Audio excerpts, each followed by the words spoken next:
Everyone, मेरा नाम है अजय कुमार साहू और आज मैं आप लोग को हिस्ट्री ऑफ फिश क्लासिफिकेशन के बारे में बताऊंगा। और ये है मेरा, आप देख सकते हैं, मेरा बेसिक इंट्रोडक्शन। तो चलिए देखते हैं आगे। तो सबसे पहले हम देखते हैं फिश का definition.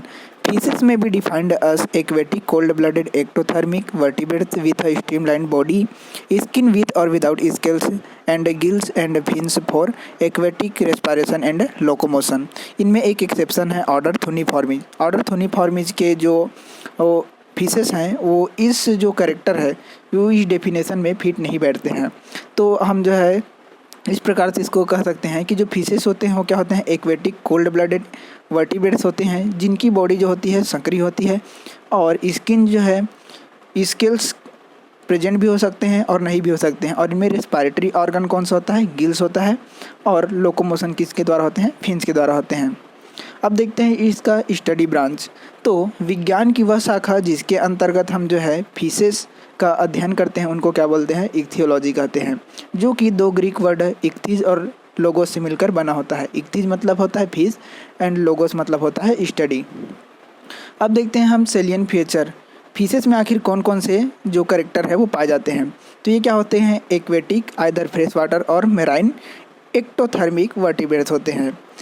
N exoskeleton of scales is usually present in fishes but few species are even naked secondarily.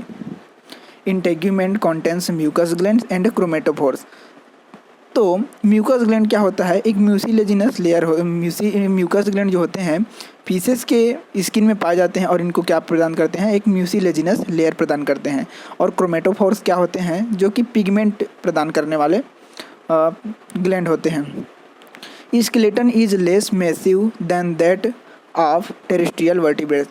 और जो फिशेस में पाए जाने वाले जो स्केलेटन होते हैं यानी कि जो बोन्स कार्टिलेजिनस होते हैं वो थोड़े कम कठोर होते हैं अन्य टेरेस्ट्रियल वर्टिब्रेट की अपेक्षा। Organs of respiration are gills throughout life but accessory respiratory organ में आल्सो भी प्रेजेंट। इनमें पूरे जीवन भर क्या होते हैं, रेस्पिरेटरी ऑर्गन गिल्स के रूप में प्रेजेंट होते हैं, लेकिन कुछ सहायक रेस्पिरेटरी ऑर्गन भी पाए जा सकते हैं। Gills are borne by true gill arches. Gills leads usually 5 pairs but maximum is 7 pairs. अर्थात जो गिल्स हो सकते हैं वो 5 जोड़ी हो सकते हैं, परंतु अधिकतम जो है 7 जोड़ी हो सकते हैं। Lateral line system is well developed. Endoskeleton is cartilaginous और bony. Only internal ear is present. Eyelids and tear glands absent. Fleshy muscular tongue is absent. The kidney is of mesonephric type. 10 pair of cranial nerves are present. The gonads possess true gonoduct. Unisexual होते हैं। Development जो है indirect. तो indirect कहने का मतलब ये है कि इनके द्वारा जो ऑफस्प्रिंग पैदा होते हैं वो सीधे एडल्ट के अपने जो पेरेंट है उनके समान नहीं दिखाई देते। ये क्या होते हैं, पहले दूसरे फॉर्म यानी कि इनकी जो बाहरी फिनोटाइप है यानी कि जो हम देखते हैं फिजियोलॉजिकल जो कैरेक्टर देखते हैं वो अपने माता पिता के समान नहीं दिखाई देते हैं, जो कि धीरे धीरे डेवलप होकर के एडल्ट रूप में आते हैं और अपने पेरेंट के समान दिखाई देते हैं। इसको हम क्या बोलते हैं, डेवलपमेंट बोलते हैं। जैसे कि पहले लार्वल फॉर्म में रहेंगे, लार्वल फॉर्म के बाद जो है एडल्ट रूप में आते हैं, इसको हम बोलते हैं indirect development. Amnion and allantois are absent. इनमें एमनियन और एलेंटॉइज जो है नहीं पाए जाते। अब देखते हैं हिस्ट्री ऑफ क्लासिफिकेशन। तो अलग अलग वैज्ञानिकों ने किस प्रकार से जो फिश के क्लासिफिकेशन को दिए उसके हिस्ट्री के बारे में हम जानते हैं। Fishes constitute more than 1/2 of all vertebrates comprising around 40,000 species. जो फिशेस होते हैं वो पूरे वर्टिब्रेट के आधे भाग को कवर करते हैं, जिनमें लगभग 40,000 स्पीसीज पाए जाते हैं। There is however no agreement among the ichthyologists regarding the classification of fishes. अर्थात कहने का मतलब ये है कि इसका कोई ऑथेंटिक क्लासिफिकेशन उपस्थित नहीं है। हिस्ट्री ऑफ क्लासिफिकेशन के बारे में सबसे पहले हम देखते हैं। तो जे मुलर इन 1844 proposed the first classification of the lower vertebrates. He divided fishes into 6 सब क्लासेस। जो जे मुलर है उन्होंने 1844 में सबसे पहले जो लोअर वर्टिब्रेट्स है उनको फिश क्लासिफिकेशन के रूप में क्लासिफाइड किया। उन्होंने जो पीसेस है उनको क्या किया, 6 सब क्लास में डिवाइड किया। तो वह सब क्लासेस कौन कौन से हैं देखते हैं। पहला तो है डिप्नोई, दूसरा है टिलियोस्टाई, तीसरा है गेनोडी, चौथा है इलेस्मो ब्रांचाई, पांचवा है मार्सिपो ब्रांचाई जिसको साइक्लोस्टोमी भी कहते हैं, और छठवा है लेप्टोकार्डाई जिसको एम्फिऑक्सिनी भी कहते हैं। तो देखते हैं इनके क्लासिफिकेशन। इस प्रकार से हैं इनके क्लासिफिकेशन, जिसमें उन्होंने पहले 6 सब क्लासेस में डिवाइड किया और उन सब क्लासेस को अलग अलग और भी ऑर्डर्स में डिवाइड किया। तो इसको आप अच्छे से देख सकते हैं। चलिए आगे बढ़ते हैं। दूसरा है अगासिज 1857। अगासिज ने जो है उन्होंने क्या किया, जो लैम्प्रेज है और हैग फिशेस है इनको एक अलग से जो क्लास है माइजोंटीज में रखा, और बचे हुए जो फिश है उनको 3 अलग अलग क्लासेस में रखा, जैसे पीसेज, गेनोडी और सेलाचाई। इस प्रकार से इन्होंने जो पीसीज है उनको 4 क्लासेस में डिवाइड किया। तो देखते हैं इनके क्लासिफिकेशन को। इस प्रकार से है जिसमें इन्होंने 4 क्लास माइजोंटीज, पीसीज, गेनोडी और सेलाचाई में डिवाइड किया, और इन जो क्लासेस है उनको अलग अलग ऑर्डर्स में डिवाइड किया, जिसको आप जो है इस स्लाइड के माध्यम से देख सकते हैं। फिर आए Boulenger 1904। He classified the teleostean fishes into 13 orders. जो बाउलेंजर है उन्होंने क्या किया, जो टेलियोस्टियन फिशेस है उनको 13 ऑर्डर में डिवाइड किया।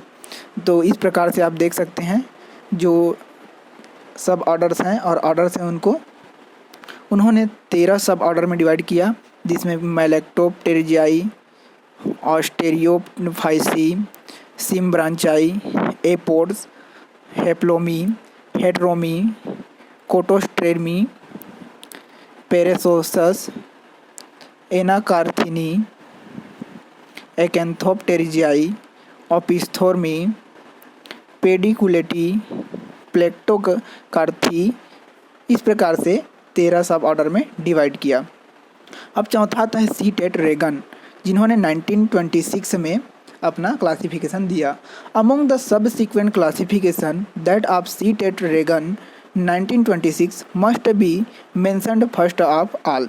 अर्थात जितने भी 1926 के पहले जितने भी क्लासिफिकेशन दिए गए थे उन सब में जो सी टेट रेगन का जो क्लासिफिकेशन था उनको बहुत ध्यानाकर्षित किया, अर्थात इनको बहुत सारे वैज्ञानिकों का मान्यता मिला।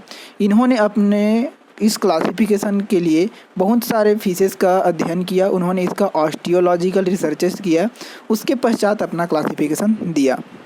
तो देखते हैं इन्होंने क्या किया। सी टेट रेगन ने सबसे पहले तो अपने क्लासिफिकेशन में पीसेस को 3 क्लासेस में बांटा, जिसमें क्लास है मार्सिपो ब्रांचाई, दूसरा है सेलाचाई और तीसरा है पीसेस। इस प्रकार से इन्होंने 3 क्लास में पहले डिवाइड किया। उसके पश्चात इन्होंने जो इन क्लासेस है उनको सब क्लासेस और ऑर्डर्स में बांटा। तो आप इस स्लाइड के माध्यम से उनके द्वारा दिए गए क्लासिफिकेशन को देख सकते हैं। चलिए आगे बढ़ते हैं। उसके बाद आए D.S. Jordan. He divided fish like vertebrates into 6 classes. उन्होंने फिश की तरह दिखने वाले जो वर्टिब्रेट्स थे उनको 6 क्लासेस में डिवाइड किया। पहला है लेप्टोकार्डाई, मार्सिपो ब्रांचाई, ऑस्ट्रेकोफोरी, आर्थ्रोडीरा, इलास्मो ब्रांचाई और पीसेस। उनके द्वारा दिए गए क्लासिफिकेशन इस प्रकार से हैं, जिसमें उन्होंने पहले 6 क्लासेस में डिवाइड किया, फिर उसके बाद इन क्लासेस को अलग अलग ऑर्डर्स में डिवाइड किया। उसके बाद देखते हैं Romer 1937। A.S. Romer vertebrate paleontologist and he divides the fish like vertebrate into 4 classes. जो A.S. रोमर थे वो क्या थे, वर्टिब्रेट पेलियोंटोलॉजिस्ट थे, जिन्होंने फिश की तरह दिखने वाले जो वर्टिब्रेट थे उनको क्या किया, 4 क्लासेस में डिवाइड किया, जिसमें एनेथा, प्लेकोडर्मी, कॉन्ड्रिक्थिज और ऑस्टिकथिज, ये 4 क्लासेस इनके द्वारा क्लासिफाइड किए गए थे। फिर आए L.S. बर्ज 1940।